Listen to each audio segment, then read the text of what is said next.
All right, so there we go. All right, so good evening, folks, and for folks who have joined us from different time zones, good morning and good afternoon. So first of all, I owe you folks a thanks and a sorry. So thanks for joining us over a weekend. I know that over a weekend, the least thing that you could do is choose to be with us, but thank you so much for being passionate about technology and joining this session on Microsoft Search. And sorry for we had to postpone this sessions because myself and Vijay were busy with few other deliverables, so we couldn't have it delivered on the right time. All right, so moving on. So today our session is going to be on Microsoft Search, right? So before I even get started with, so how many of you folks have worked on this product called Microsoft Search, or how many of you have done some research or read about it? If you can just put that on the chat, so it'll be easy for me to understand my audiences. Can you just quickly give that confirmation over the chat? Like, are you already working on Search, or is this the first time you're using it? How many of you folks, any random numbers? You can just say yes. It'll be easy for me to understand. If you're saying no, it'll be like, okay, fine, so this person hasn't worked on Search, something like that. Okay. All right, that's okay, no big deal.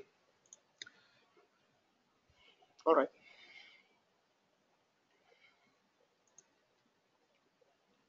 So a little bit about myself. So I work as a technical specialist for the modern workplace cluster at Microsoft. So I'm a blogger on Vignesh SharePoint Thoughts, and I also write blogs for the European SharePoint community, Collab 365 community, C Sharp Corner, and the Hubfly blog site.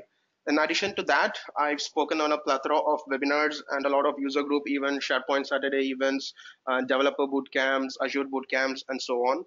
And I'm the chapter lead for the C Sharp Corner Bangalore chapter, and I'm an ambassador for the AOS community as well. And I'm a C Sharp Corner MVP, and over the years, I've completed more than 10 plus Microsoft certifications on SharePoint, Server, Office 365, Azure, and so on. All right. So my co-speaker today is going to be Vijai Anand. So Vijay, over to you. Why don't you go ahead and introduce yourself? Sure. Are you able to hear me, Vignesh? Yeah, good. Okay. Thank you everyone for joining this webinar. So myself, Vijay, I'm working as a technology architect and having overall 10 years of experience.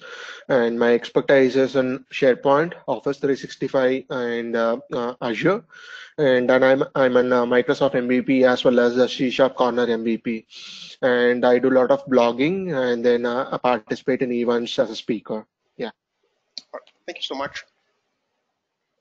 So folks, this is our agenda for this evening today. So we are going to begin by talking about what are the frustrations that we guys have with the current search model, right?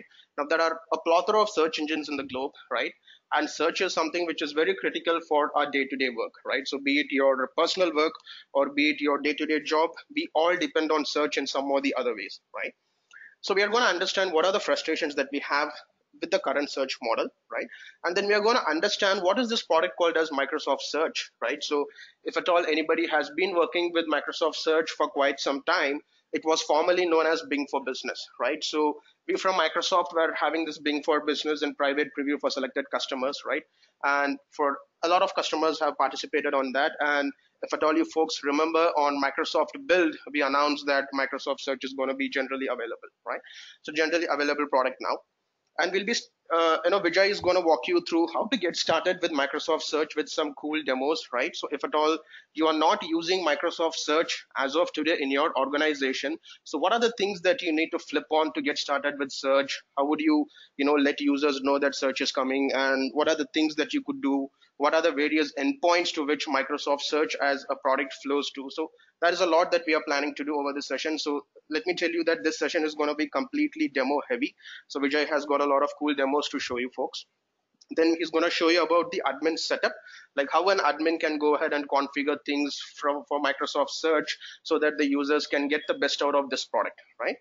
And then we are going to talk about licensing requirements, because every time me as a customer, I'm sorry, every time so me as a product from a product company, or when I'm talking to my customers or to other consultants, the first thing they ask when I show them something is the licensing requirement. So what is the license for this product? It looks cool, but what is the license, right? So we are going to help you understand a bit more detail about the licensing requirements, right? And we are going to talk about security. Because in the world of cloud, I can show you lot more cool things, right? But what if you do not trust the product? Because trust is the prime concern for every customer out there. So we are going to show you how Microsoft search is secure enough and how you could trust the product. And then we are going to shed some light on the roadmap, and we're also going to help you with the adoption, right? A basic guidelines about our session today. So this product is very new in the market, right? So this session as of today is going to be like what exactly is available, right? I won't be in a position to talk about in detail about what is coming in the roadmap. So even though I have some details about it, because I'm not authorized to do that, so whatever is there, we are going to do it. And if at all you're someone who's already working on search, if you have any specific scenarios or any interesting scenarios or questions to talk about, let's park it to the end of the session so that we can have a detailed discussion about that, right? That doesn't mean that you're not allowed to ask questions over the course of the session. Please feel free to put it over the chat, so myself or Vijay will pick it up and we'll start answering the questions. So I believe we are good to start. Let's start with a good quote which is more relevant towards our session today, right? Now, if you think about Microsoft Search as a product, it's opaque, it's transparent, right? But that should be a problem which it's trying to solve here. And I couldn't think of any other better quote for this when it comes to this session, right? The most profound technologies are those that disappear. They weave themselves into the fabric of everyday life until they are indistinguishable from it, right? So Microsoft Search as a product, it is here we have invested on this product to solve a problem which was existing in the in the enterprise space or within this digital world for quite some time. So that is our reason for us to invest on this product, right? So and then that is how it becomes indistinguishable from other products that you already have in the market. So as we all know, Microsoft 365 is offering which brings together your Office 365, your Windows 10, and well as the EMS. So Microsoft Search is a product which when you think about from a licensing perspective, if even if you're an Office 365 customer or if you have the complete M365 bundle, you're entitled to have the Microsoft Search, right? So it is something which brings together the experience from your Windows operating system as well as the Office 365. Now, as we are showing demos, as we move, as we move ahead on this session, you'll be having a good idea about what Microsoft Search is all about, some use cases for this, and how you can leverage this, in your day-to-day work, how you can endorse this for your customers. So things of all that sort will be taken care of. Now, just take a quick or just pay some attention towards this slide, right? So, and I believe these are the common problems which all of us face in our day-to-day work, right? If it doesn't matter whether you're using Office 365 or any other collaboration product out there, right? But these are the common problems that we struggle with, right? I need to find the most current industry research data for this client proposal, right? In that case, you would normally go to the internet. You're going to go to your favorite search engine, which is Bing, I assume. If not, if you guys are using Google, no problem, right? And can you send me the link to the PowerPoint you presented yesterday, right? So when somebody asks you that, you have to go look for the data. The biggest problem is you know that the data exists, but you don't know where to go ahead and find it. And even if you're doing some search for that, all you're getting is all some blue links. It is not really getting you to the data where exactly you're looking, right? So these are the common problems that we have in the current search engines today, right? And you can just go through this, all the points that has been given there, right? And I hope you're able to sort of rhyme with my thoughts. So this is what exactly happens in an enterprise. Now, why are we even having these problems? Because we are, first of all, exposed to too much of data and content, right? And search at work is really frustrating. What if your boss sends an email to you saying that I need that Excel which you were working on the other day? He says that he wants it in just 10 or 15 minutes, and you're just going ahead looking in your OneDrive, maybe in SharePoint, or maybe you're going around Teams, you're going to different places. You're not able to figure out where exactly I put it.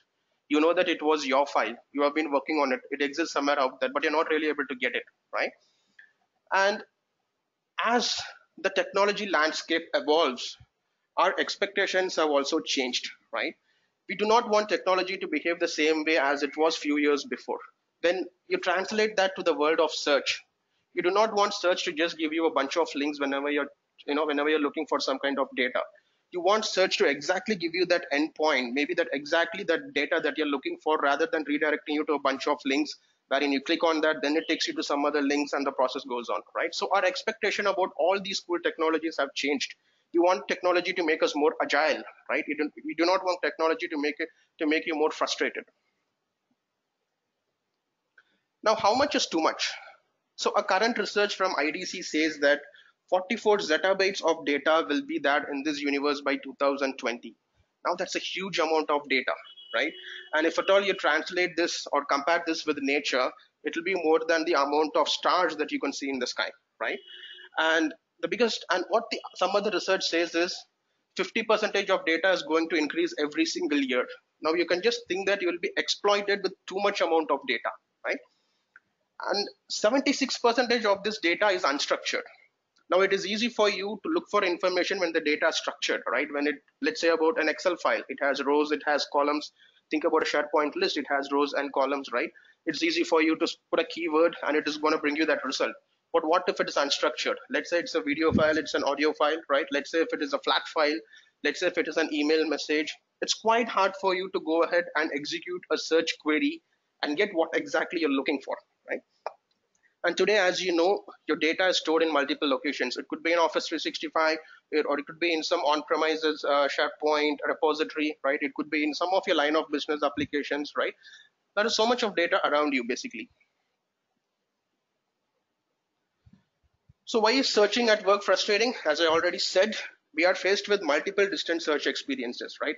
If you think about Office 365 itself as a collab solution, you have search specific to Teams, then you have search specific to your Outlook, then you have search specific to SharePoint, maybe probably to any other applications within the Office 365 boundary. Then you have the Windows search. So each and every single component out there has its own search button, and they are specific only to that boundary, right? If you want to do something to Teams, you're going to go to Teams. Now, what this sort of results to is that you're going to open multiple applications, right?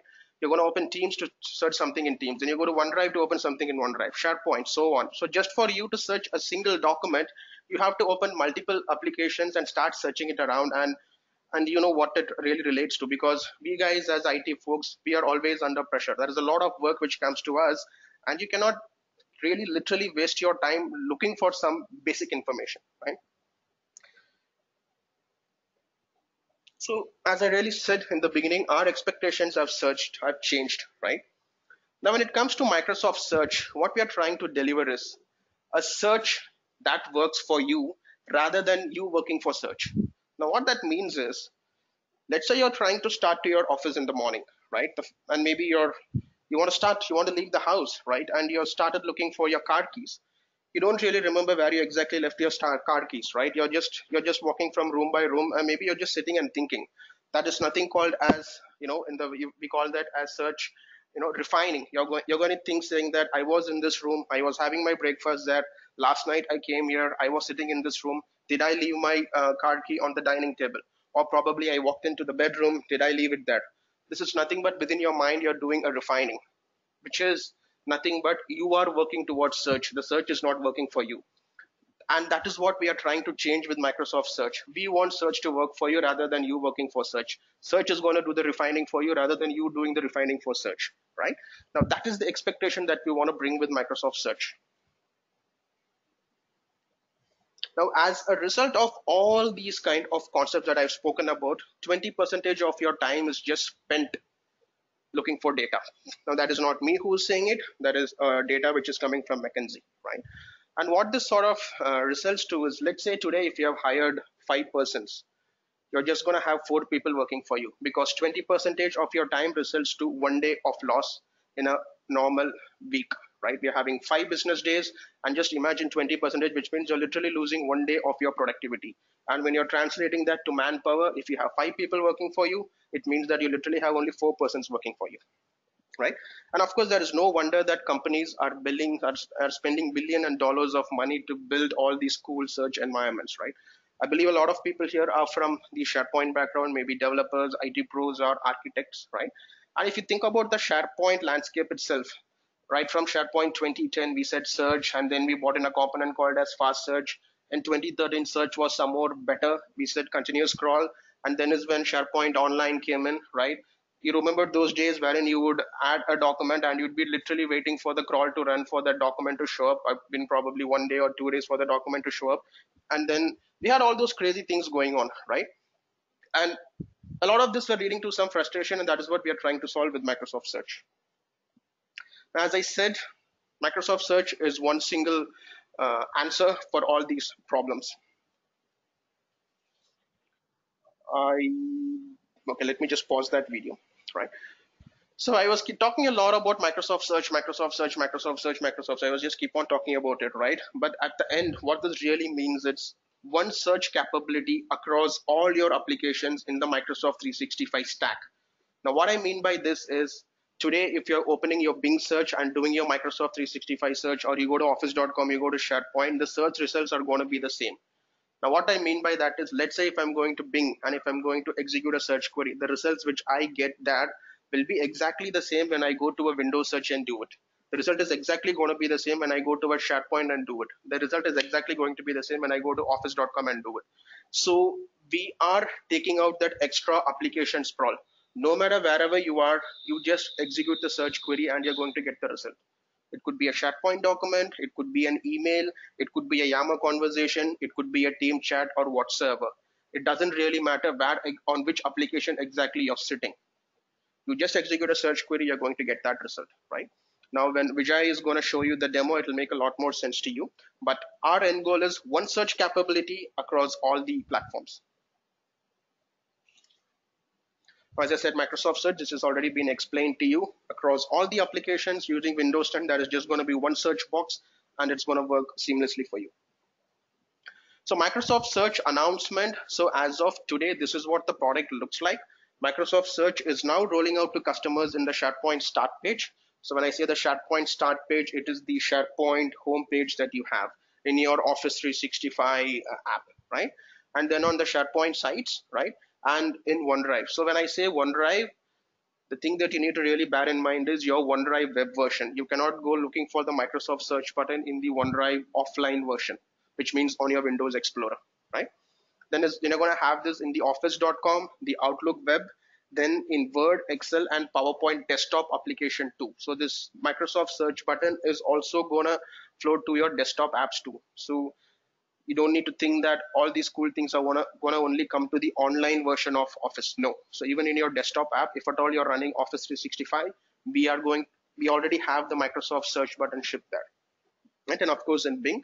And to the Windows, we are going to ship that in summer. So even for if at all you're using Windows 10, in Windows 10 you have that cool little search button towards your left hand corner.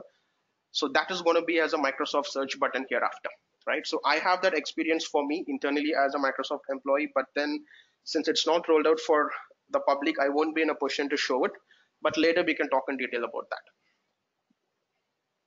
So Microsoft Search Futures. So it is a product which is basically built on Microsoft Graph and Bing, right? So when you're seeing the demo, you'll literally be able to make out that this is Graph, right? So what you're going to really get is files. So files, of course, it is going to be SharePoint, OneDrive, and whatever files you're putting in your teams. Then people, of course, people's profiles, right? What they've been working on, organizational charts, and what are the ways to contact them. Normally, you have the people card for a person's profile, right? When you're searching against a person's profile, the people card will show up. So you're gonna get that result when you're searching for some person. Then of course conversations. Now conversations could happen in Teams and conversations could happen in Yammer. So you're gonna get the conversation also as results. Then sites, answers, and resources, right? So curated bookmarks, which you're gonna get Q&As, internal site and tools. Now that is a lot that we bring from that perspective. And groups. So when I say groups, of course you would understand that it's called as Office 365 groups, and location. So basically this, when I say location, let's say if at all you're sitting somewhere in the US and you're looking for an Indian restaurant, right? So search is going to be more personalized now, so that it automatically detects which place exactly you're sitting, and it's going to suggest you like, hey, these are the Indian restaurants nearby you, right? So we also have location search which is coming, that is basically powered by Bing Maps. Now, if at all you're concerned about what are the supported file types and sources, so you can take a good look for yourself. So these are the supported sources, and then comes the file types. Now, whatever I'm showing you, this is as is information as of today, and that doesn't mean that this is what we are going to ship. Over the course of time, as the product evolves, that will definitely be more file sources, or that definitely be more file types that we might support, because we do understand that as customers, you might be expecting a lot of file sources and a lot of file types to be supported. But as of today, this is what Microsoft Search supports. And I already said this, it basically collects all your signals from Microsoft Graph, right? So if you think about Microsoft Graph, it gives you world knowledge. If you think about our Microsoft Intelligent Security Graph, it is empowered, or it is powered with the work knowledge. And then what are people working on? That is basically nothing but your delve. So in delve, you can see a person's profile, what basically he's working on, things of all that sort, and people knowledge about what are their skill sets and all those things. So that is the engine behind that was Microsoft Graph. So we are bringing together Microsoft Graph and Bing, and we built this product called as Microsoft Search. So Microsoft Search for your organization, it is available anywhere, everywhere. So any product in Office 365, it is available everywhere. It is irrespective of your connection, irrespective of your device, right? So that's why we say Office 365 is a product which is available anywhere, anytime, and in any device. We are not device specific, we are not location specific, or we are not network specific. Of course, if there are any other security measures that you have bought in, that's a different story altogether. But all you need is just an internet, and it works, and it is trustworthy. Like any other product in Office 365, it is trustworthy. I have a dedicated slide about all the trust parameters, and I'll be walking you through that. And it increases your productivity from day one, because all the points that I was talking about, all the frustrations that normally one goes through in a normal search engine, everything is going to be taken care hereafter. It has unified administration for the IT pros. So Vijay is going to show a detailed demo about that. It is customized for your business, and of course, it is going to empower the ecosystem. This is something which I already spoke. So as of today, this is what is available. And some of these features demands you to be on the targeted release. And I'm showing you the roadmap. You guys can take a look at the features which is available in targeted release, right? So as I know, I believe most of you folks understand what is targeted release, right? So from Microsoft, we'll be pushing a lot of features, a lot of updates, right? So let's say if in your tenant, let's say only 10 or 15 people should be entitled to have that experiences, then you can put those 10 users on targeted release. So basically you guys could be the developers, IT pros, or decision makers, right? You want to test that future before it gets rolled out to everyone in your organization. So you can put those 5 people in targeted release. It is basically a switch, an option which you have in your admin center. So I believe Vijay, I believe just go ahead and show them the targeted release option also, right? So as of today, we have these are the ones which we have currently available in Microsoft Search. I think we have spoken a lot. Now let me keep quiet and hand it over to Vijay. So Vijay has planned a lot of demo. So I'll also sit and watch the demo along with him. Over to you, Vijay.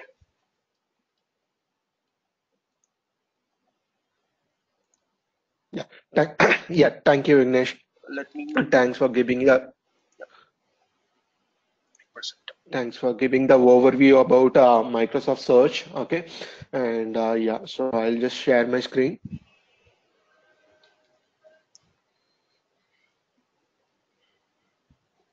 and let me know whether you're able to see my Yeah, desktop. yeah, good. We can see your desktop.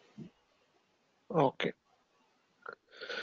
So yeah, thanks again, Vignesh. So now what we will be doing is first thing is like we will see about Microsoft Search administration part and what are the things that being an administrator that we do the configuration, and then parallelly we will see the demos also. Okay. So Microsoft Search administration, so being a tenant admin or global admin, you will be able to do the settings at the Office 365 tenant. Okay, so I'll just to go to the admin portal, Office 365 admin portal. So like I'm in admin portal, I'm 365 admin center.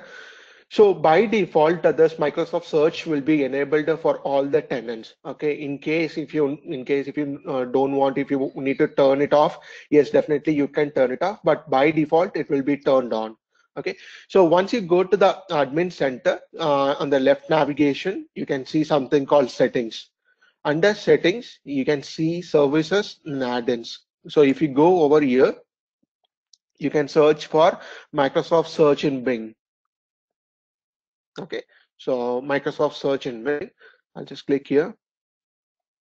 Okay, so you could see here if you by default it is turned on, and if in case if you want to turn off for your organization, this is a place where you come and turn off this particular service. Okay, and you should be a tenant or a global admin to do this particular setting change.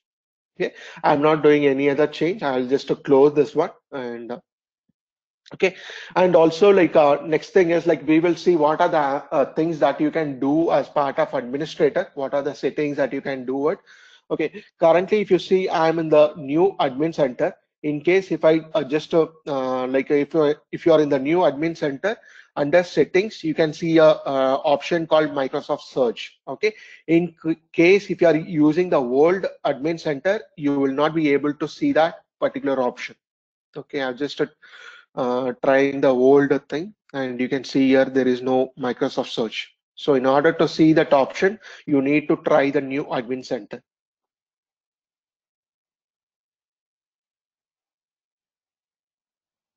Okay, and it will be there under settings. You can see Microsoft Search. Okay, when you click here. Okay, by default, these are the things that are available over here. Basically, a dashboard kind of thing where you can see the different options, bookmarks, Q&A, locations, what are the top searches, impression, distribution by result type, and all those things. Okay, so this is the place in Office 365 Admin Center where you can see the Microsoft Search, and there are different options where you can go ahead and do whatever the settings that you need to do it. Okay, but there is one more place where you can go to the admin center.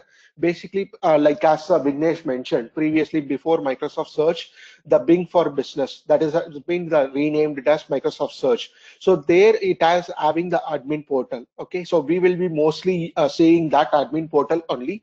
Might be in the future they might be combining both these things. As of now, there are two admin portals. One is at the M365 or Office 365 admin center, and the other one is Bing for Business admin center. But whatever changes that you do over here in both the places, it gets reflected. Okay, but I think in the future they might be moving it towards the Office 365 admin center only. Okay, so just I'm going to use completely this one, Bing for Business admin portal, for the complete whatever the changes that we are going to do, or whatever settings that are available to demonstrate. We will be using this particular admin portal. Okay, so this is the Bing for Business or Microsoft Search admin portal, and in the left navigation you can see multiple options available like dashboard, bookmarks, Q&As, locations, users and permissions, content settings, and tools. Okay, basically the dashboard, if you see, there will be different things will be shown here, like bookmarks. Okay, we'll discuss more about what is bookmark and how to add a new bookmark and all those things. Okay, you can see your settings over here, and the Q&As, so how many have been published and how many are scheduled, suggested, and all those things. And also you see something called top search queries. So based on the things that you search, user search, the top search queries will be displayed. It is having a built-in analytics tool which brings all those results. Okay, so I'm using my own tenant, so not sure, like in for some reason it is not showing up over here, but yeah, definitely like whatever the top search queries will be displayed over here. Okay, and also like impression distribution by result type. Okay, and based on the period over time, you can see all these things. Okay, basically all these things will help you for the business, like for the administrators to decide what kind of things the users are searching, and it will be helpful for them to set up the bookmarks, Q&As, and other stuffs. Okay, we'll discuss more on each topic. Yeah. So this is generally it will have all the eye level details, which is a dashboard. Okay. So being an administrator, you can see at the top right thing there is a question mark, and if you see here there is something called Quick Setup Wizard. Okay. So this is the starting point for anyone to start with Microsoft Search. Okay, you can see here it is a place like a let's get started. Okay, so once you click on get started, so you can see something called content settings. Okay, so in the content settings, you see multiple options over here. I will just show you a demo so you will understand why these settings are important and where it is getting reflected. Okay, so it will be easy for you to understand. So before that, I'll just show you what are things available in the content settings. This is basically for look and feel. Okay, when you do a Bing search, I'll show you there will be a section for organization thing. Okay, so that is where the you will see all the organization results. Okay, so for that to change the look and feel and everything, this is where the place where you do the changes. So organization name, by default, it takes my tenant organization thing, which is Vijay organization. Feedback email address, I have given my on Microsoft.com my email address. Whenever user sends any feedback, it comes to this particular email ID. And then you have something called query suggestions. So you can give up to 5 sample queries, basically like what are the users need to search and all those things. So as of now, I have given me and my documents. Okay, and the logo, you can change the logo over here, like based on your organization. For example, like my organization is Capgemini, so I can give the Capgemini logo. Okay, or if I'm working for Infosys, I can give the Infosys logo, and based on your organization you can change the logo. Okay, and also like color, for example, what color do you want? Like in few cases in my organization they use blue color. Okay, so I'm just giving a blue color. So based on whatever colors that you want to choose, you can choose it. Yeah. Okay, okay, I'll just give next. And import best bets I will discuss later. I'll just uh, click on next now, and I'll just click on all done. Okay, so the initial setup has been done. Okay, and it's not really required that you every time you need to go here and click on quick setup wizard. Okay, so always, like you can see in the left navigation, you have something called content settings. Anytime you can come over here and do whatever the necessary changes that you need.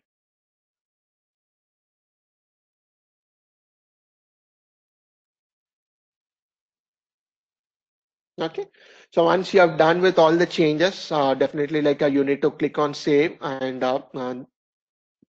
okay, and once you have done, I'll show you where exactly these things work. Okay, so I'll go to Bing search. Okay,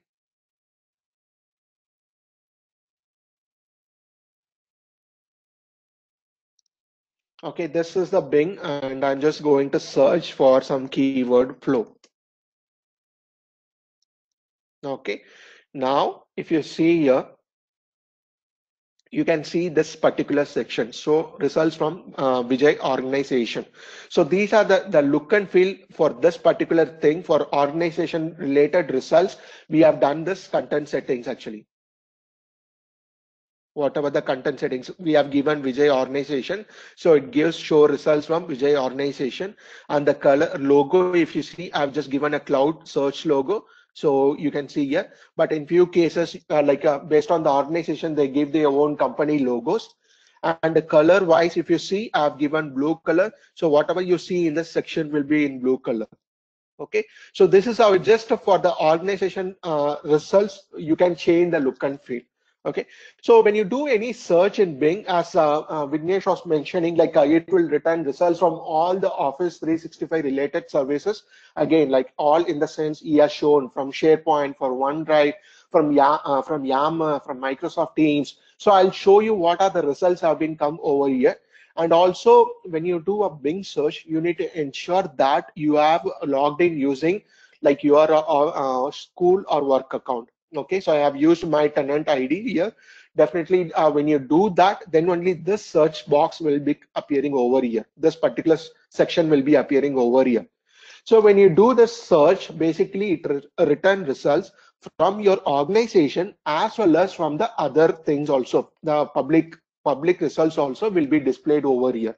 Okay, so when you do general search in Bing, it is going to give you all the blue links. For example, I want to search what is Microsoft Flow, or I need to get related some results related to Flow. So in generally, when you do a Bing search, it returns results only from the web, where it will be all blue links. Okay, then you need to get into each link and see what are the things have been described over there, and then you need to get the information. Consider like I am working in an organization where I need to find some results. Okay, I need to get some results within organization, as well as I want to search from outside also. So in that case, when I do search over here, flow, see, show results from Vijay organization. Okay, so you could see here there are different results written within the organization itself. Like for example, this is thing a bookmark. Okay, which will be placed on top of the Bing results. Okay, this is the bookmark, and you can see the answer, and you can see sites, and you can see files, and teams and Yammer. Okay, so basically, answer in the sense like it gives you is Microsoft Flow available on premises. It gives you the answer also. Okay, basically, I've searched for flow. Okay, I'll just give what is flow.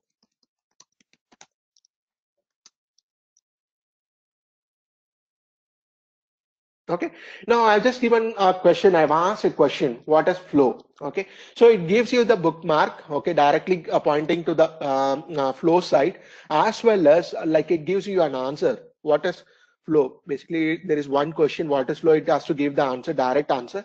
So in many cases, like if you want to, you might be asking a question while you are searching, right? What is flow? Or how do I change my password, or how do I get access to a SharePoint site. So what will happen is it gives you only the results in the as a link, and then you need to get into each link or each site, and then you need to get the information over here. But whereas with this particular Microsoft search, you can frame the question and answers, and it will give you the direct answer itself. Okay, so for example, within the organization, I want to understand what is the benefits. I need to understand what is a leave plan, okay, or what is a policy for the like a vacation policy. So like that, if I can ask the question, I no need to get into each and every link, understand all the details, need to get the details. Okay, it will directly give me the answer and also give me the URL also, so I can directly get into that particular site and get more information. Okay, so also like I'll just give flow itself. So this is the bookmark, this is the answer, and this is the sites. Okay, basically it gives you the site. It is my SharePoint site. Okay, it gives you the URL, a reference to the sites, SharePoint sites, and files. So it gives all the search results for the documents, like whatever documents I have stored it in SharePoint, or it can be OneDrive. It has given all the results from SharePoint as well as from the OneDrive. Okay, and the team's conversation. Okay, so whatever the conversation that is related to flow, it has been given. Okay, list flows for the default, and one more what is flow and all those things. And also I have some Yammer conversations related to flow, and it gives you that also. So like as Vignesh was mentioning, now currently it is available for Yammer, Teams, SharePoint, OneDrive. Okay, so it is giving me results within the organization from different services. I no need to go to individual place and do a search. Okay, and basically this is whatever I was showing here, content settings. So this is what organization name, I can change it. So for example, demo organization. Okay, and I will change the color to something else.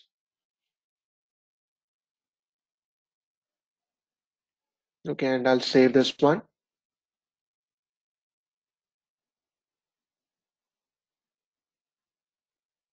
And when I go to the Bing search, 1 minute.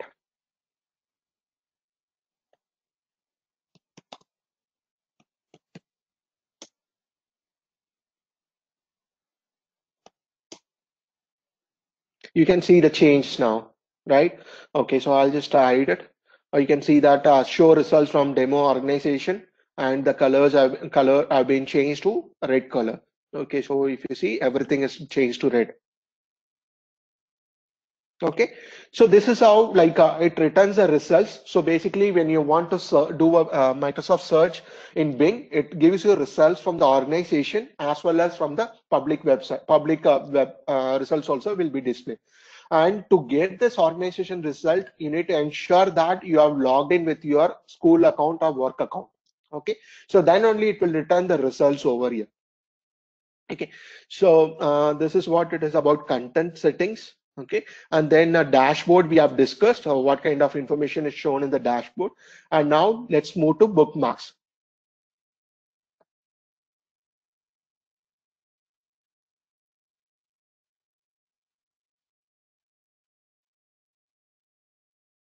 Okay.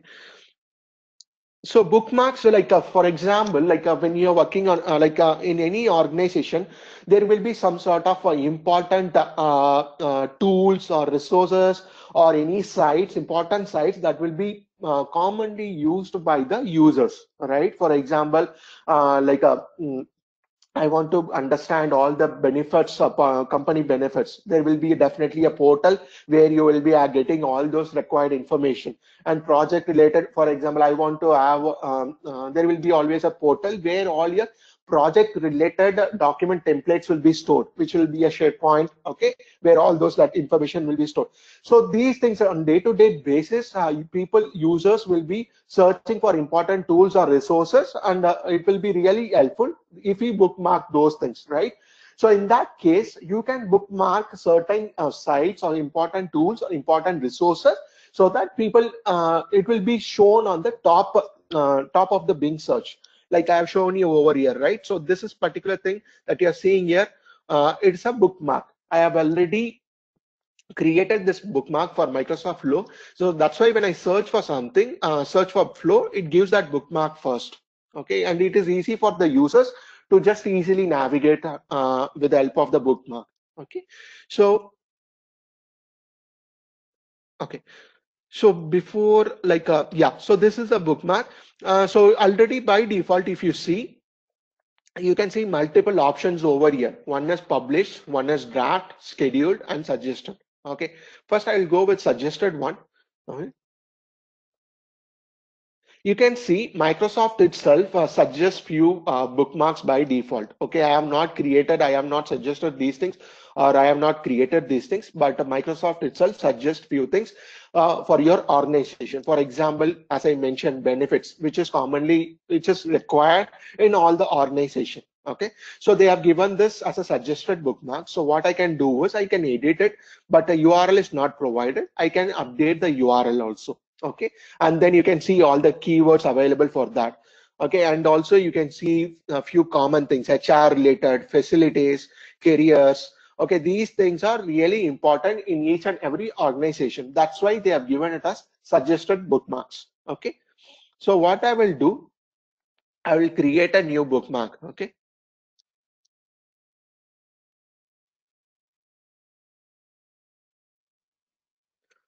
So for example, I want to just to give you a bookmark. It can be any website, okay? It can be any external website or your internal site URLs, or it can be any SharePoint URLs or SharePoint page. It can be anything, okay? So for example, I'll go to this particular site, okay? And then I'll search for some page and I'll bookmark that page. Okay, I'll go to site contents.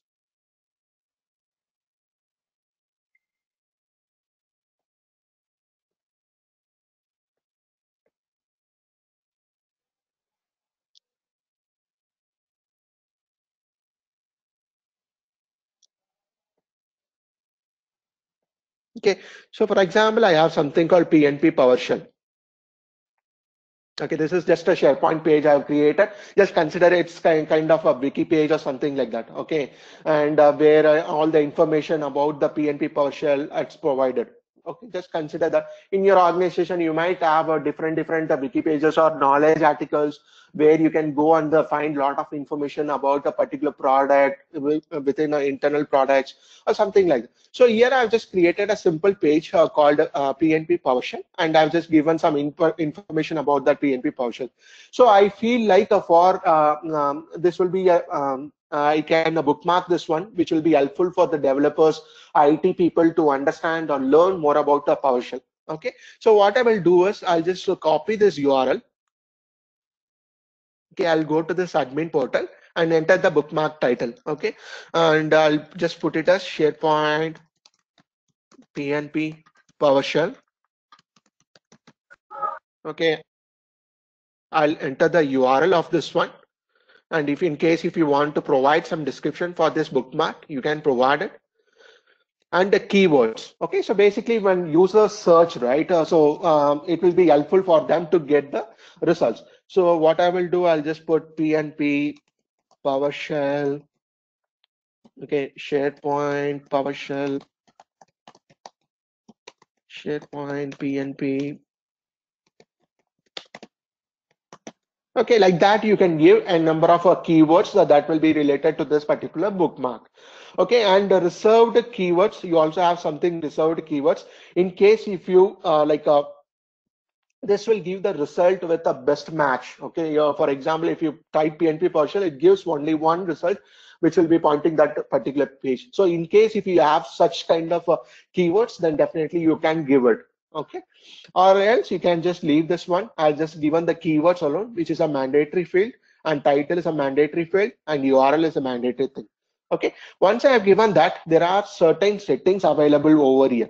Okay, so if you see here, I can there are like 6 to 7 settings available, dates. Okay, so when I'm searching for flow, you would have seen that the bookmark like when I search for flow, this particular bookmark has been displayed. Okay, so it can be available anytime, or if I want to show it only for a specific time period, okay, then I can just select the date over here. For example, in my organization, I am conducting some bootcamp, or in Microsoft, like they are conducting M365 bootcamp, which is going to happen from October 1st to December 15th. Right. So in that particular time period alone, that bootcamp is going to happen in multiple locations. Okay.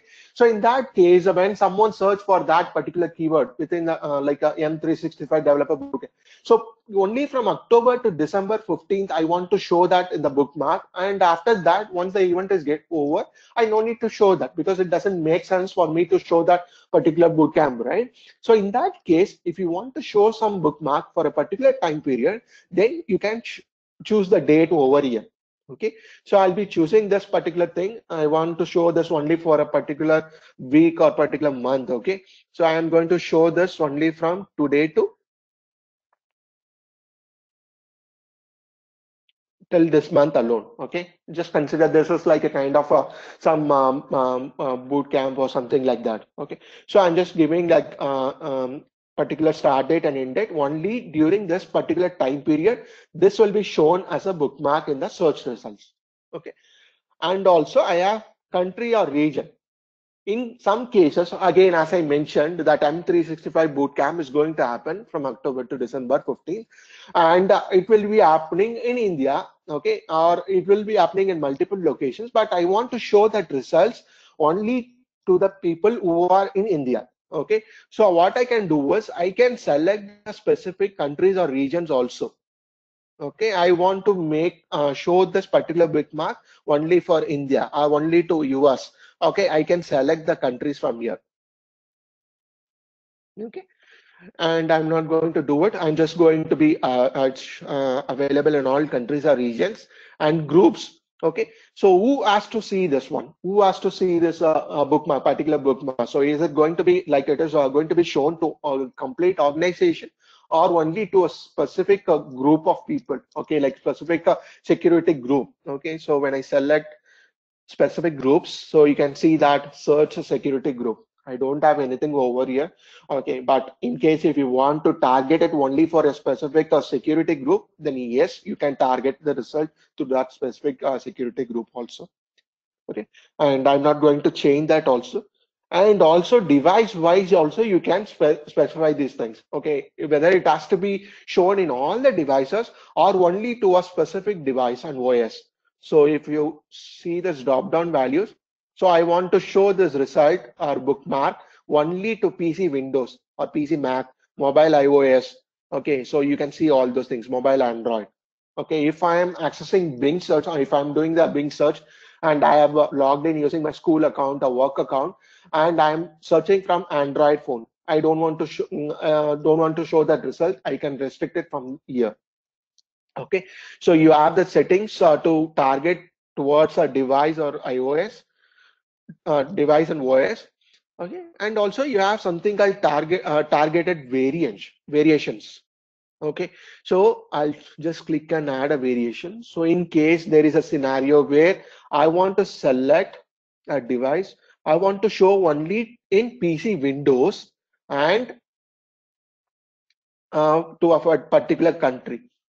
Okay, for example, I'm upgrading any OS in a particular region. I'm in India region, in my organization, there is going to be some upgrade is going to happen, and there is a site for that where all the information about that upgrade, if there is any issue support, and all those information is available in that site. Okay, so in that case, okay, Windows upgrade is going to happen in India alone. So in that case, what I can do is I can create a bookmark and I can show it only for the users who are using Windows, PC Windows, and then India. So in that case, I can select that particular region and particular device, and the result will be shown for this particular scenario alone.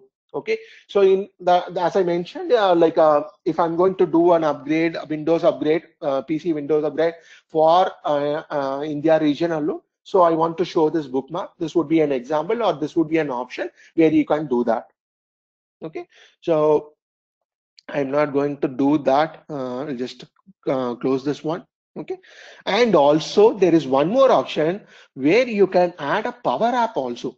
Okay, so when you click on, yeah, for example, I'm just clicking on add a power app. I'll show you an example Bing how it really works, and it's really a cool feature.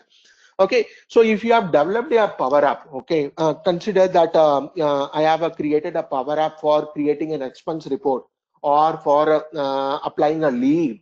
Okay, like that, you have created some power apps, which is really helpful for the users to make use of the power apps on day-to-day basis. Okay, or project related. If I want to create a new project, I have a power app created for that. So like that, you have created some power apps which is used within your organization. In that case, what I can do is I can enter the Power app ID over here, and automatically it picks up with a night. Okay, once it picks up, okay, when you do a search, it brings directly that Power Apps itself. You don't need to search that and go to that particular site and again launch the Power App and do all those things. Okay, I'll show you how it works exactly. So as of now, I'm not going to give this Power App. Okay, but I have already configured for a Power App and I'll show you how it works. Okay, so now what we have done is we have just created a bookmark for SharePoint PNP PowerShell, which is pointing to the SharePoint page. Okay, and the first, you have different options. You can save as a draft or you can publish it directly also. Okay, so what I will do, I'll publish it. Okay, it's giving some. Okay, cannot be in the past, so yeah, I'll give it from tomorrow and I'll publish this one. Okay, what is this? Okay, I think this URL is already existing. Okay, just give me a minute. I'll give the directly the bootcamp thing itself.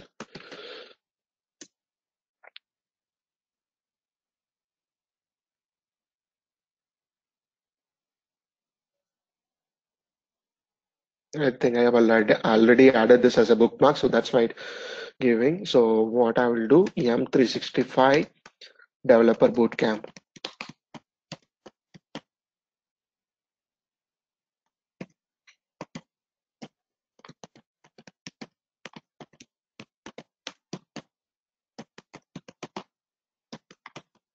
Just I have given some keywords, that doesn't matter, and I'll publish it. Okay, got published, and I'll just go back.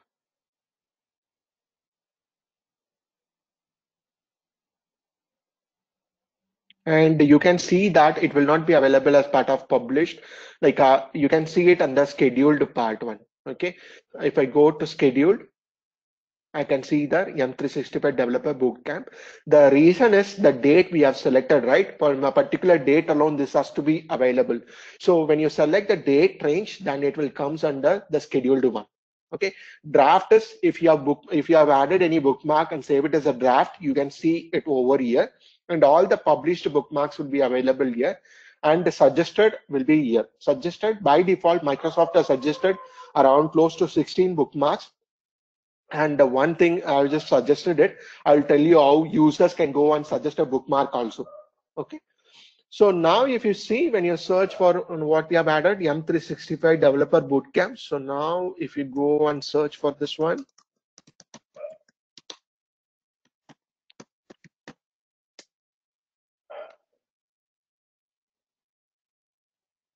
I think it didn't come.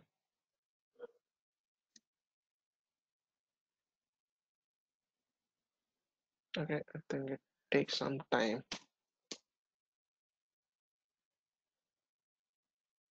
Okay, sorry. I think why it is not coming is I think it is scheduled from tomorrow. Okay, so in case if you want to update any of these things, just directly click here. Okay, I'll just edit the bookmark and dates. I'll provide it as always available, and then I'll save this one.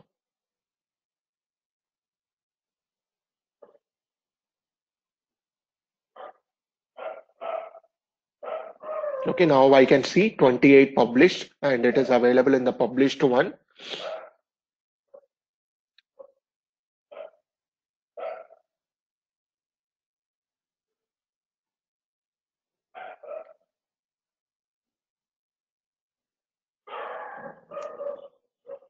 I think it might take some time. Okay, so this is how you can add the bookmarks. Okay, so I have already added a few bookmarks over here, like see example, Microsoft Flow. That's why when I search for Flow, automatically this thing comes up. Okay, so I have added a few things like this, bookmarks I have added like this, and by default, you can see here, there is something called modified by. Microsoft itself would have published a few default bookmarks. Okay, wherever you don't find a name, it's all published by Microsoft itself like Office 365, Outlook Web Access, OneNote, and all those things. Okay, so these are all default, by default, it is available. And in case if you want to delete it, yes, you can always do it. So just I can select it and I can delete that one.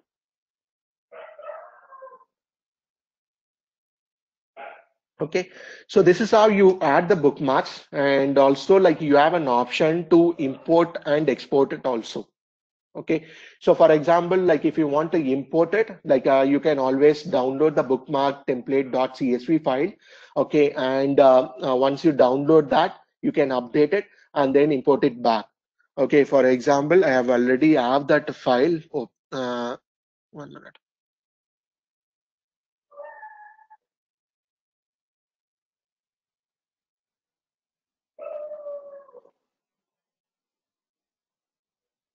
So this is how the template would be.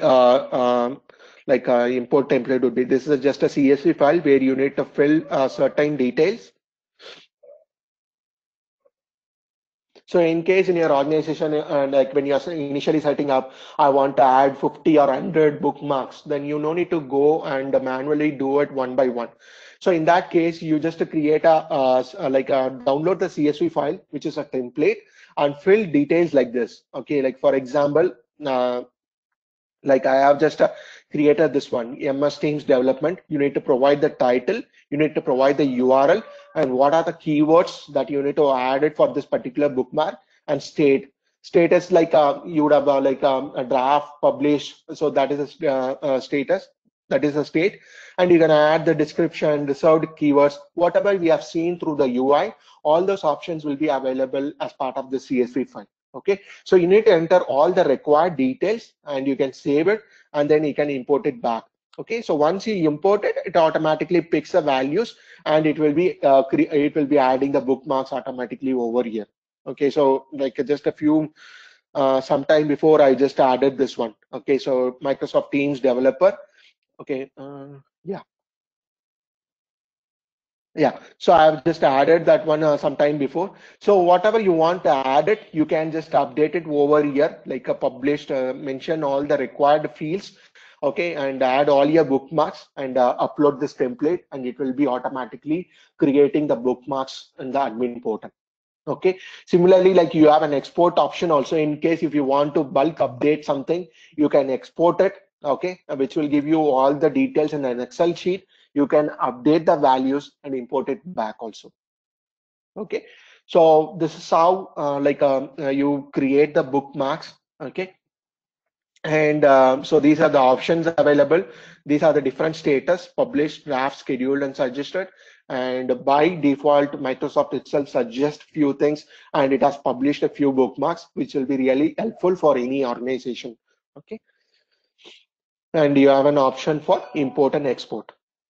Okay, so this is how when once you have these bookmarks, so you can go to the dashboard and you can see the analytics. Okay, so for example, I have created many bookmarks and by based on getting suggestions from the IT team, also getting suggestions from multiple people, or getting the feedback like via surveys. I've created the few bookmarks, but you can see how that bookmarks are being used over here. Not only bookmarks, whatever you created, right? QAs and locations or whatever like you are creating, you can ensure that it has been used properly or not. Okay, so I have created 100 bookmarks. I can see the analytics over here, how many bookmarks are properly used. Okay, in case like only 20 or 30 has been used, remaining 70 has not been used or not been used for any sort of search purpose, then what you can do is you can like after 2 months or 3 months, based on that, you can clean up all those bookmarks and add the new things also. Okay, so that is how this dashboard or analytics, built-in analytics, will be helpful for the administrator to decide whether the bookmarks or question answers or locations that have been added, it is really helpful for the users or it is not. And accordingly, they can clean up all those things and they can do the necessary actions. Okay, so before getting into the other things, QAs and locations, I want to quickly go to the users and permissions. So basically now in the bookmarks, we have seen how to add, how to update it, or how to import or export it, right? So generally, who will be able to do this activity, right? Within an organization, like who will be doing this activity? It's not like everyone, all the users can do this, right? It's not like a how you bookmark any URL for your personal purpose, right? You cannot do that. We can option for all the users. In that case, what will happen is then it will be then everyone will be adding and the bookmark list will be keep on growing, and it really doesn't make sense for to make the search really helpful or useful to the users, right? So these things like update these three things like bookmarks, question and answers, and locations, so these things can be added or updated only by two people. One is the editor, like search editor, and other person is administrator. Okay, so that is how you see here users and permissions. Okay, so now you have two options. One is editors. Basically, editors, they will be able to add, update, or edit whatever they want to do with the bookmarks, question and answers, and locations. So for example, in an organization, consider there will be different departments, right? There will be definitely HR department, IT department. So for each department, what we can do is we can just add an editor for that, okay? Because they know very well, like in HR team, what are the things are more frequently searched by the users, right? They will be knowing better. In IT team, we know that, okay, these are the things that have been frequently searched, or these are the things which is really important. So like that, each department we can choose one person and make them as an editor, so that they can come over here and they could able to add the bookmarks or add the question and answers or add the locations or update it, whatever they want to do. And administrators will be the people who will be managing these editors. Okay, basically they will be adding the editors or edit the delete the editors. Okay, or they can change the roles of them editors as an they can change the role of an editor to admin, and on top of it, whatever the editor can do it, they will be able to do it. Okay, so this is the difference between editor and administrator, and you can come here and always add an admin or editor over here. Okay, so for example, so I can choose whether it should be like a year, because since I'm in the editors portion, it will be always sorry, additional administrators and editors. Sorry, okay, whom you want to be adding as an additional admins or additional editors, you can add the names over here and you can save it. So automatically the right role will be given to that particular user. Okay. So going on to the next one, Q&A. So as we saw the result in the Bing search, right? Like when you search something, when you ask some question, it will directly give you an answer. Okay, you know, instead of giving you the links, it will directly give you an answer. Okay, so what you can do is, so you can configure this question and answers, which are frequently asked questions in your organization. Okay, so again, that depends on department to department. Like editors can add their respective frequently asked questions. Okay, so here I have added like mostly like I've added technical related questions here, like what is Microsoft Flow, or is it like I've just taken it from the FAQ Microsoft Flow site and I've just added it. Similarly, like how you are adding the bookmark, you will be adding the question and answer also. Okay, so basically, like I will be adding a title, URL, description, and the keywords. Basically, I'll just go to the edit the existing thing over here. So, who is the intended audience for Microsoft Flow? Okay, so what I will do, I'll edit this one. So you need to pass the question over here, which is a title, and a URL. Also, you can provide, but it is not really mandatory. Okay. URL is just provided, they can directly go to that respective site and see more information about that particular product or particular policy, okay, or they can get more details about that. Okay. And also answer description. So in the description part, I have just given the direct answer about that particular question. And also, yeah, same thing, like you need to enter the keywords, reserved keywords, and all those things over here. And you have the same settings like a Q&A, country or region, groups, device, and target variants. Obviously, there is no need for the Power Apps over here. It doesn't make sense to give you anything over here. So that's why you have the remaining settings like as you have for bookmarks. Okay, exactly the same setting. There is no difference between the bookmarks and question and answer. Okay. So like this, you can add multiple question and answers so that it's basically the frequently asked questions, which will be really helpful for the users when they search. It will give the direct answer instead of going to different place and getting the answers to it.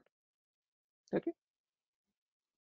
And also the same options available over here. You have import option, export option. Again, you will get a CSV template where you can fill all the question and answers directly to it, and then you can import it. And similarly, if you want to edit multiple things, you can export it, do all the updates, and import it back. Okay, so exactly the same like bookmarks. So like you have draft, you have scheduled, you have suggested, and all those things. Exactly like the same thing.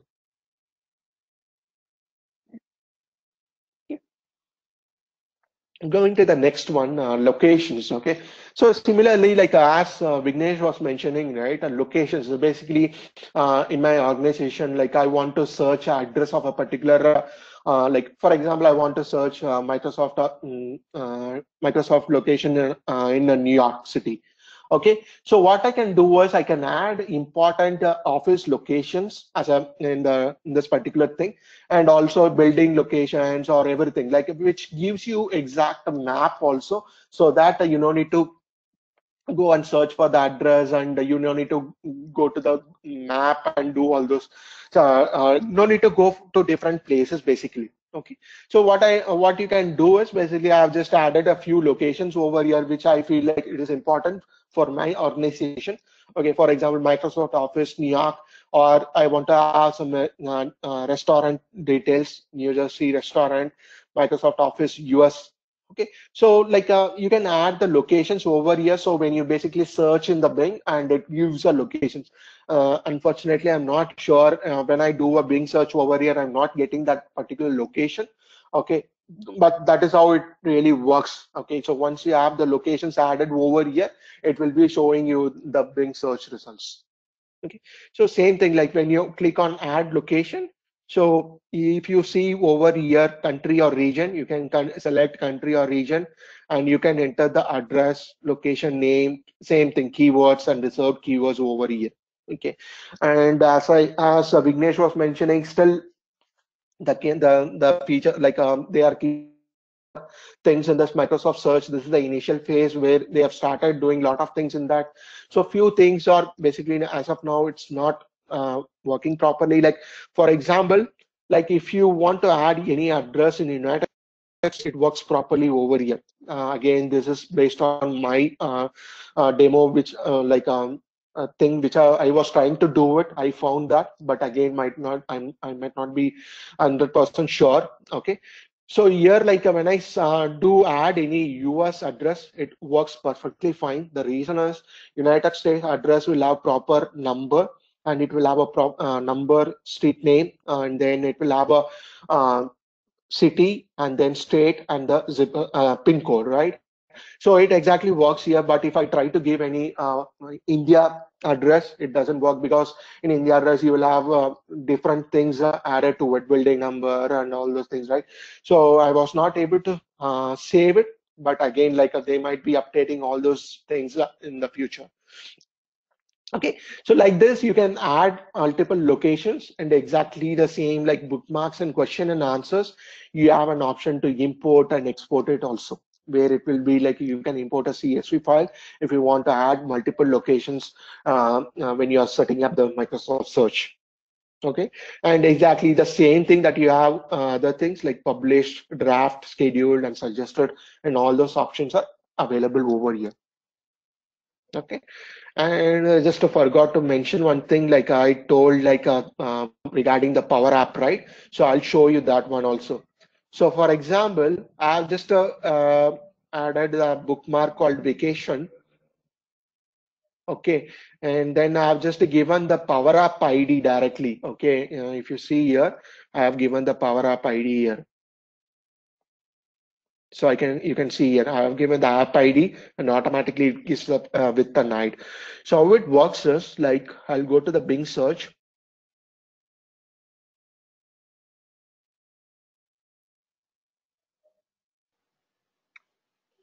Vijay, I believe we might need to accelerate a bit. Yeah, sure.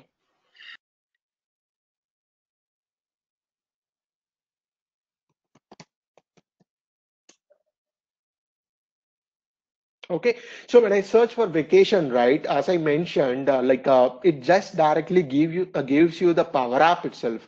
Okay, where you can directly launch the app, and you can, for example, I have just created a Power App for leave request, or whenever I will go for want to take a vacation or something, I just need to apply for a leave, right? So what I did, I have created a Power App for that, and I've just given that as the Power App ID in that bookmark. So whenever people search in my organization for vacation, it directly gives me the Power App, and just I can launch the app and do whatever necessary things I need to do, or I apply for a leave, and I can submit it immediately.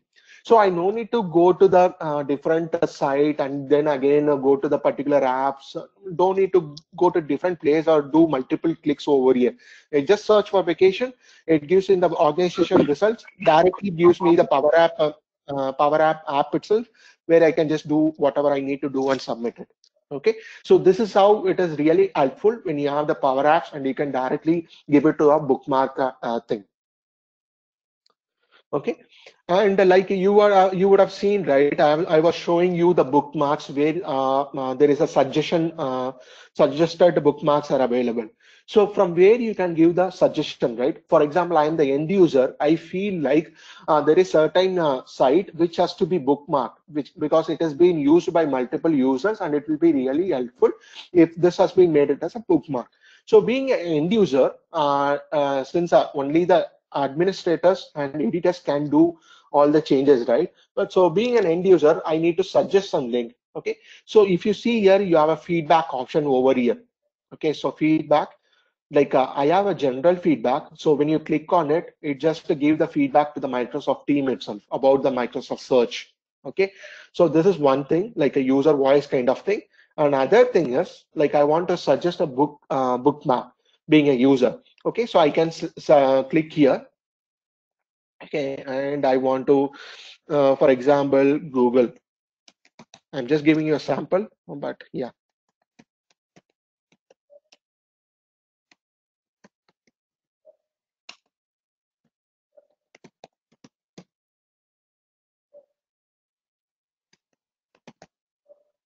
Okay, I'm just giving you a sign. Okay, so what it happens is, if I go to the admin portal, I'll go to the bookmarks,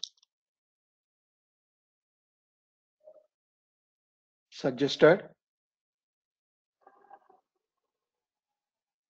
You can see here, just whatever the suggested, it comes under here. Okay, Google. I've just given Google, www.google.com. So being the end user, if the users feel that this is important thing that has been used by many people, definitely that they can suggest it. But again, being the editor or administrator, you can come here, see all the suggested things, and you can decide whether it has to be really published or not. Okay, so in case if you want to publish it, yes, definitely you can go here and you can publish this bookmark so that it will be available to all the users. Okay, so this is what is about all these things, like how you can add bookmarks, question and answers, locations, users and permissions we have seen, content settings we have seen. Okay, and there is something one thing called tools. So basically, this will be added, new tools will be occasionally be added. Okay, so for example, like these are the 5 tools that are currently available for the users. Okay, so first two things, if you see, a content creator browser extension, Microsoft Search in Bing extension. So these two are extensions that are available for both Edge as well as Chrome. Okay, I will tell you what is the importance of this. This is one really good extension which will be helpful for the editors or the administrators to add the bookmarks and question and answers. So till now, what we have seen is, like, in case if you want to add a bookmark, a question and answer, so basically we add it manually or you export and import it, right? That is how you do it.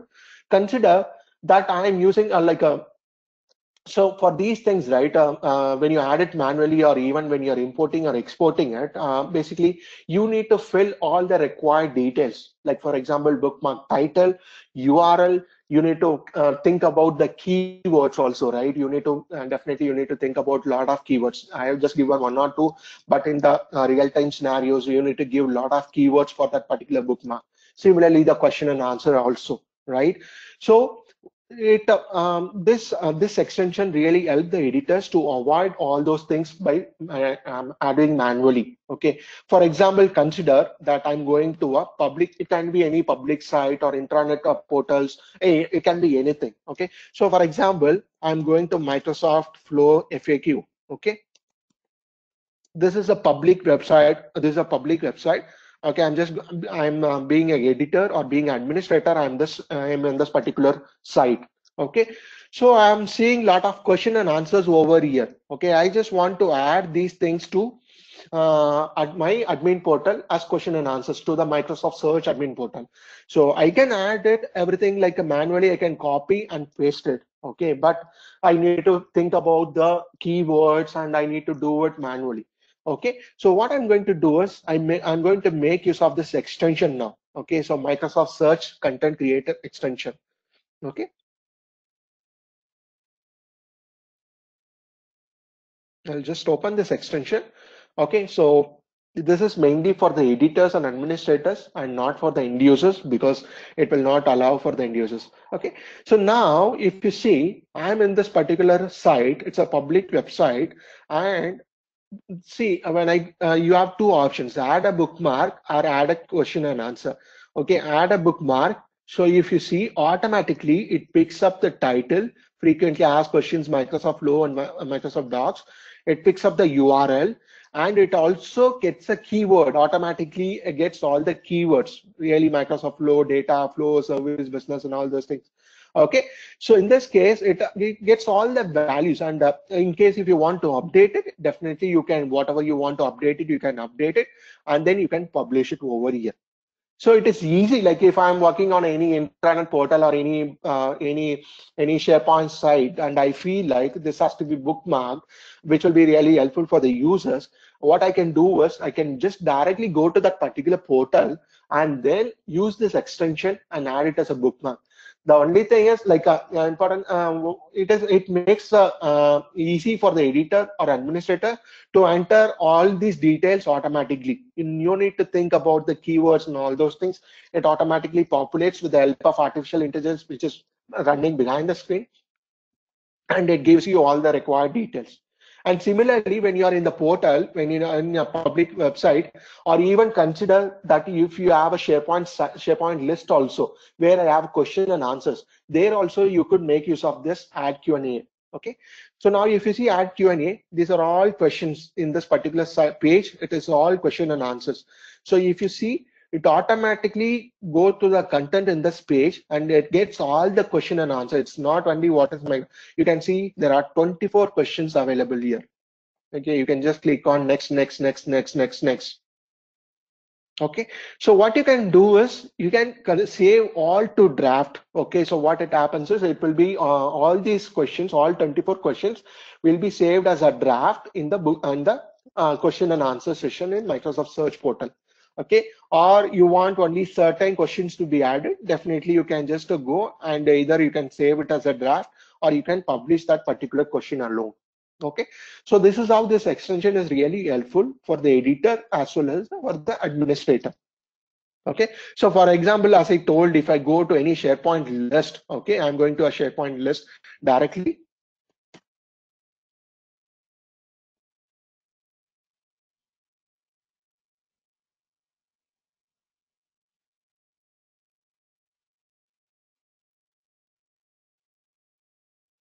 For example, if I'm just in the site contents, okay, it doesn't really make it, there is no question and answers over here. And when you click on the extension, okay, when you click on Q&A, it should not show any content because it doesn't find any Q&A on this page, particular page. Okay, so now I have a FAQ list, SharePoint list. Okay, I've just created a title and description, but yeah, if I go here,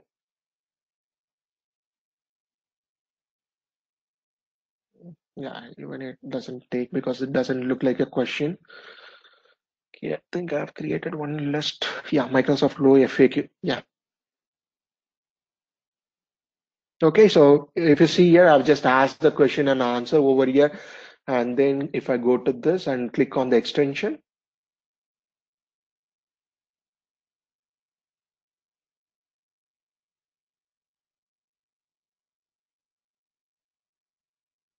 and if I go to add Q&A, I can see the 4 questions, whatever the records that are there, whichever it feels like it appears like a question, all those things will be coming over here. So I can see 4 questions over there. Okay. So this like this, there are few like one more extension. I'll quickly show this one.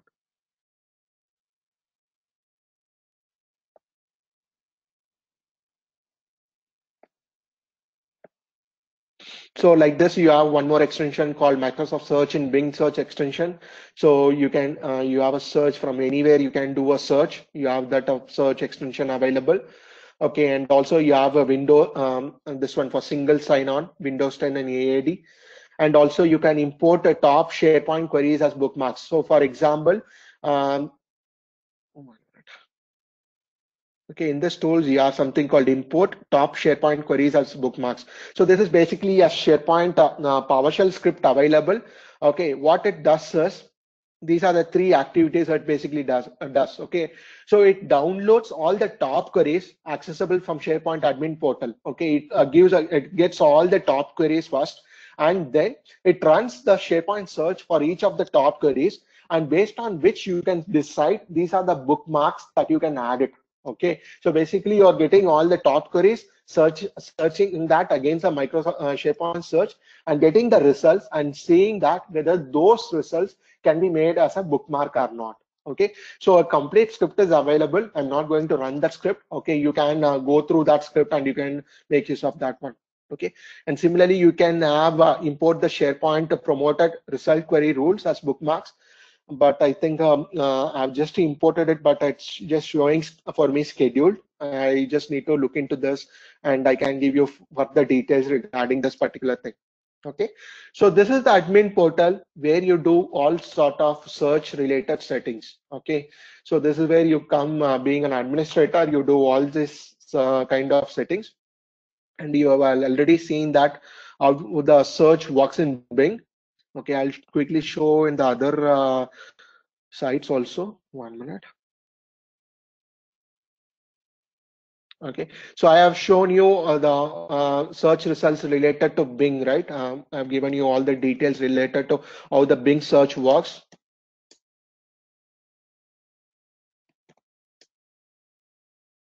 Okay, and also uh, in SharePoint, right?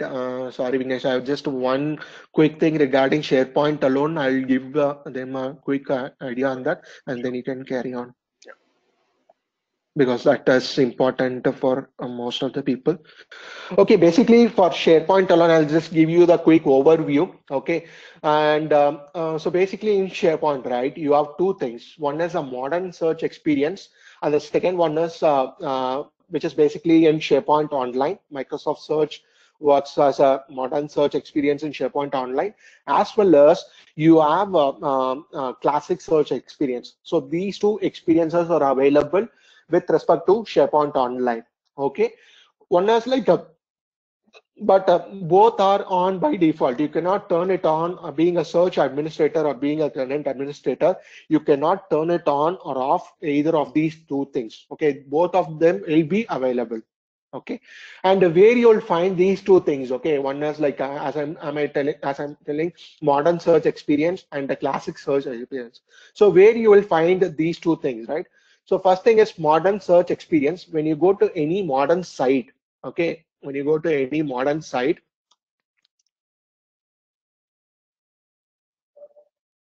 you can see a search box like out at the top. Similarly, it will be appearing in office.com. It will be appearing in OneDrive and all the other things also. So you can see over here, search this site. Okay. So this is what in modern search experience will look like. Okay, it will be there in the modern start page, up sites, communication sites, and the modern team sites. Okay, and the classic search box will be available in the public sites, classic team sites, and in the search center. Okay, so here classic search in the sense like you would have used it on premise or even in the classic experience, right? Where the results will be returned and you can do the lot of customization over there because it's all web parts available, right? Search results web part where you can add the refiners, where you can customize how the search results should look, and all those things can be done with respect to the search classic search. Whereas with the modern search experience, you will not be able to do any sort of customization over here because that is not having any inbuilt out of the box web part kind of thing. Okay, so you will not be able to do any sort of customization. Okay, and also as Vignesh mentioned, right, in all the things, the search role looks exactly the same, but still I'm using my own tenant, but it really doesn't look like that. Okay, might be still all those things there. Microsoft is working on that to make everywhere the uniform search result appears. But as of now, if you see, there will be little bit here and there. You don't see all the results exactly. How do you do in the Bing or in Office.com or SharePoint or in OneDrive? It doesn't. The results will not be coming exactly the same over here. Okay, and also you can see little bit about the major difference how this modern search works. I have just given you the link also, so you can search on that. Okay, but the result wise, if you see result wise, it is coming using the same search index. Okay, so when you do even in the modern search or as well as a classic search, the result wise it is coming from the same index only. Okay, and whatever the crawling and everything happens, it is happening in the same place only. Okay, it doesn't mean that the results are different or nothing like that. Okay, only the look and feel wise it is different. Okay, but the search result it is using the same search index.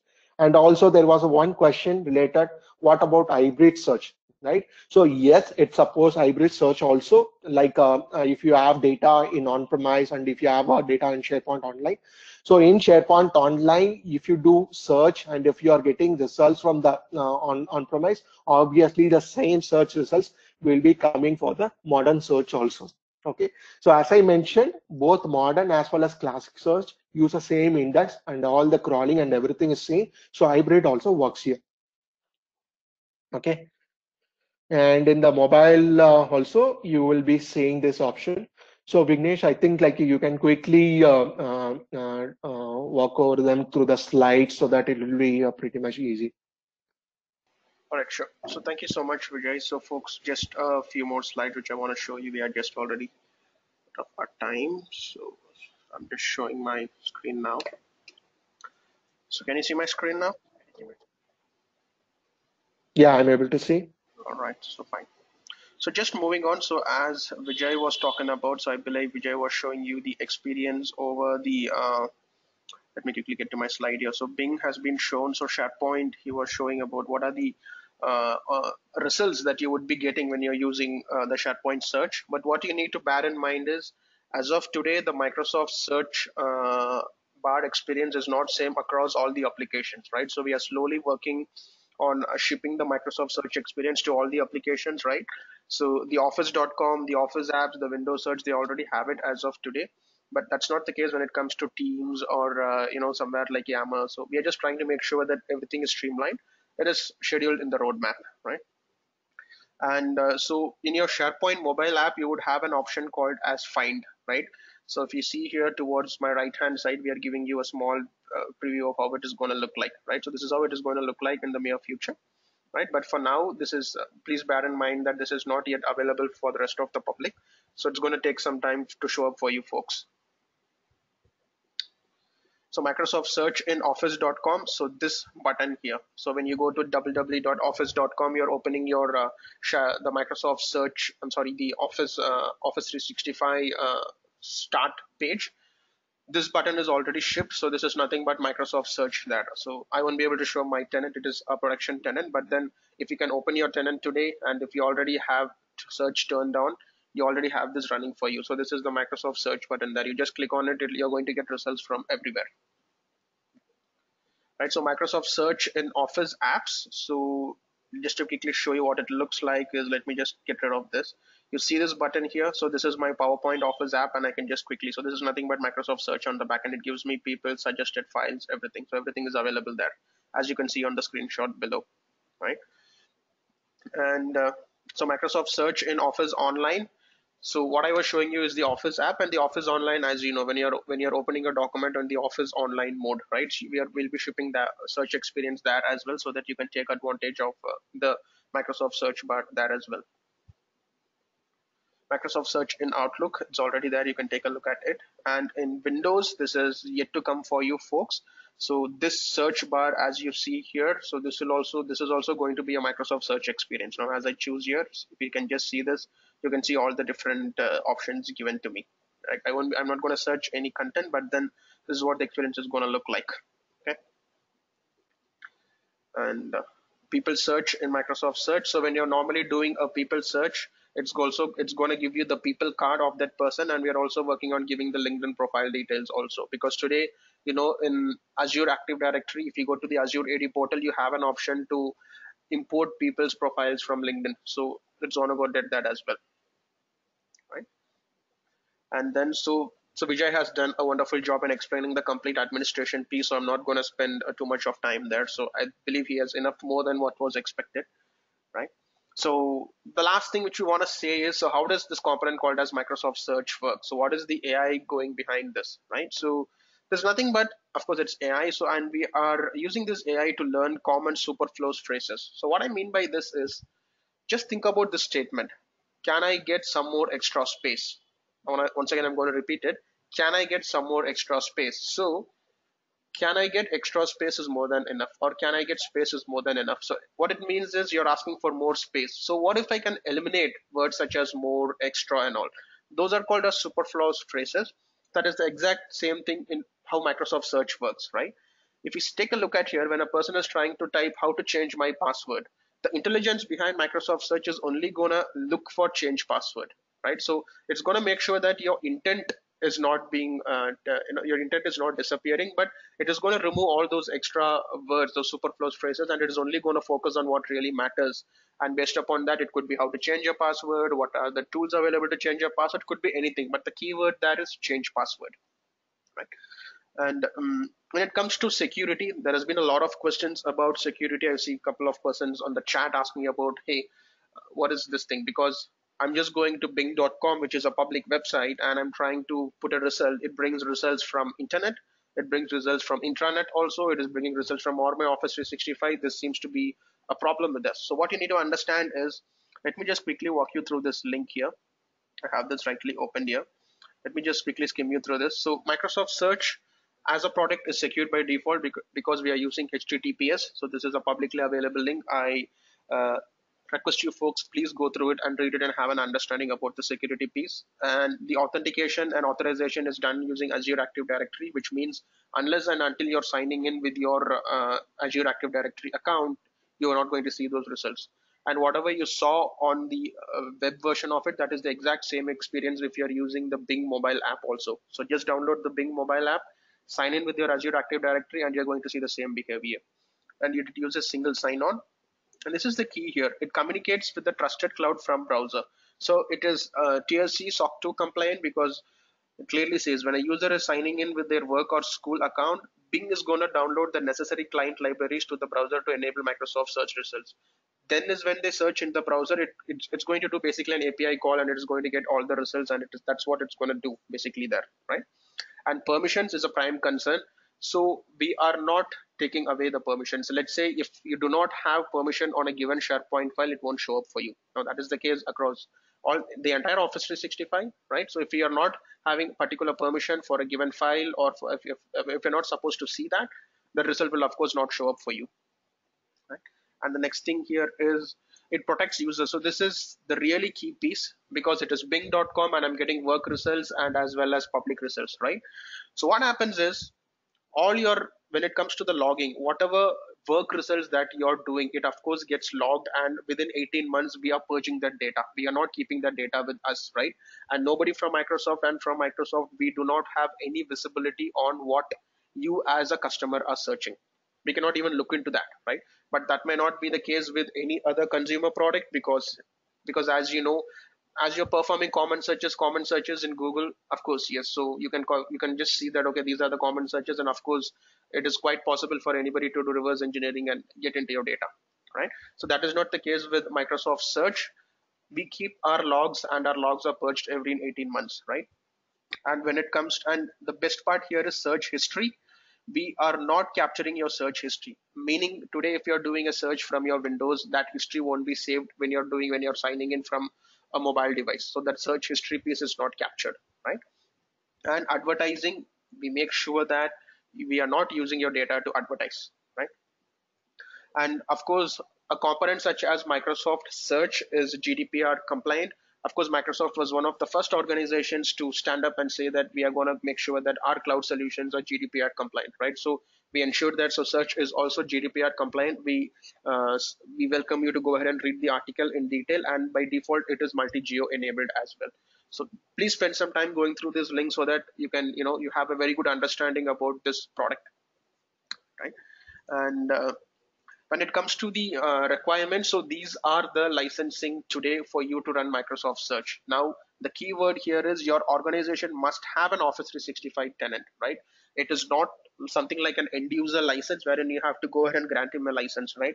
If your organization is in any of these subscriptions, you already have Microsoft Search. It's just a matter of you to go ahead and turn on the button and start using Microsoft Search, right? And the other keyword which I want to tell here is, as of today, these are the requirements. So tomorrow, as we are adding more features to our roadmap, let's say we are bringing in the extensibility piece, such as connectors, such as APIs and things of all that sort, there might be some changes, but I'm not really sure about what that is going to look like. But as of today, these are what the licensing requirements are. Last but not least, so this is our roadmap. So as of today, as I said, if at all your tenant is on targeted release, you already have this available now. So this is what is currently available now for targeted release customers, and later this year you will be seeing the extensibility piece, custom connectors, APIs, and also most of our customers have asked about, hey, I want to also get Microsoft Stream results when a person is searching, right? We're going to ship Stream as well, and there are going to be a couple of other components, such as it could be Power BI, right? That could be a lot of information coming. So, and this is what is coming later in this year. So when I'm sharing the slide with you folks later, please take a look at the roadmap as well, right? And the last piece is, of course, in order to conclude, one thing which you need to remember is one search capability across your entire across your entire Microsoft 365 subscription. Do a search from anywhere, the results are going to be the same, right? Doesn't matter where you are, you're going to get the result what exactly you're looking for. These are some good useful resources if at all you're planning to get started with Microsoft Search, right? And one last thing which I want to just show you is here, if I'm on the admin center, right? Let me just quickly go to the Microsoft Search admin center. So I'm just here. Microsoft Search Admin Center. So Vijay was talking about this, the quick setup wizard, and also just click on this link called as help and support. It is directly going to take you to our link about the admin portal. So whatever Vijay has explained, everything is readily available here. So as you're configuring the Microsoft Search, you can just take advantage of this.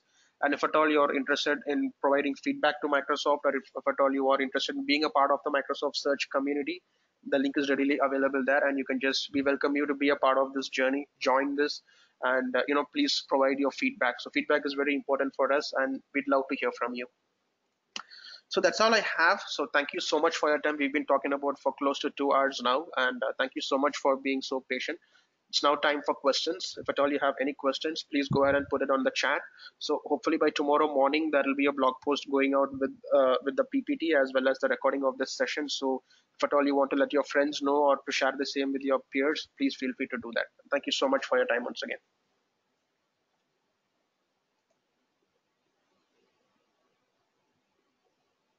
So any questions, folks?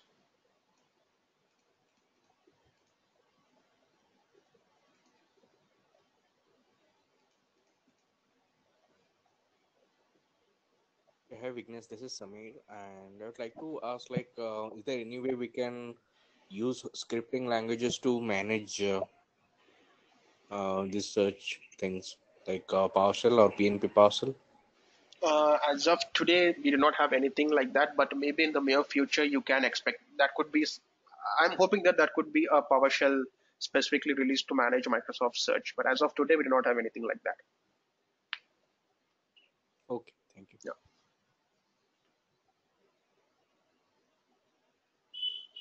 So that is a question about what is exactly the role of Bing. So what you need to understand is the backend of this is nothing but the entire indexing. Everything is happening on SharePoint only, right? So that is what it is. But if at all you want to understand the architecture of what it is, it will take some time for us to get into those details. We'll definitely plan a session in detail, in depth, talking about the connectors and extensibility. But then since the product has been just launched, I'm not really authorized to talk in detail about that. But yes, once things are made available, we'll be planning a session for that.